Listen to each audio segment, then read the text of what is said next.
মায়েদার আজকের ভিডিওতে আমরা দেখতে চলেছি ভয়াবহ কিছু ম্যাজিকের সিক্রেট। আর এগুলো দেখলে আপনারা বুঝতে পারবেন কিভাবে ম্যাজিশিয়ানরা এভাবে পারফর্ম করে থাকে। স্বাগতম আপনাদেরকে মায়েদার আরও একটি এপিসোডে। বন্ধুরা, এই ভয়ঙ্কর ম্যাজিকটি দেখিয়েছিলেন জাপানের ম্যাজিশিয়ান টেনবা, আর এটিও উপস্থাপন করেছিল আমেরিকান গড টেনেসে। প্রথমে টেনবা তার হাতের রেজাল্ট ফেরত আরেকজনের হাতে দিয়ে একটি পেপার কাটতে বলে। টেনবা সবাইকে দেখায় এই রেজাল্ট পেপারটি সে খেতে যাচ্ছে। তারপর সবাই অবাক হয়ে যায়। তারপর এই দৃশ্যটি দেখতে পাওয়া যায়। তারপর সে একটি পেপার মুখে নেয়। এরপর সে আরও বেশ কয়েকটি বেলেট মুখে নেয়। তারপর সে ড্রিঙ্কস পান করে। তারপর সে যে কয়টি বেলেট খেয়েছিল সেগুলো আবার সুতোর সাহায্যে বের করে আনে। এটি দেখে কেউ যেন বিশ্বাস করতে পারছে না। আসলে কি সেই বেলেট গিলে ফেলেছিল? চলুন এবার এই ম্যাজিকটির রহস্য উদ্ঘাটন করা যাক।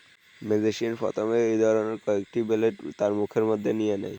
তারপর একটি বেলেট হাতে নিয়ে একটি পেপার কাটতে শুরু করে। ওই লোকটি সতর্কতার সাথে এই পেপার খুব জোরে টেনে ধরে রেখেছিল। পেপারটি এই বোকা বেলেট দিয়েও কেটে যায়। সে বেলেটটি খেয়ে নেয়। এরপর সে কাগজ খেয়ে নেয়। এরপর সে আরও কিছু বেলেট খেয়ে নেয়, যেগুলো এভাবে একটির সাথে আরেকটি কানেক্টেড ছিল। আসলে এই বেলেটগুলো একটিও সত্যিকারের ছিল না।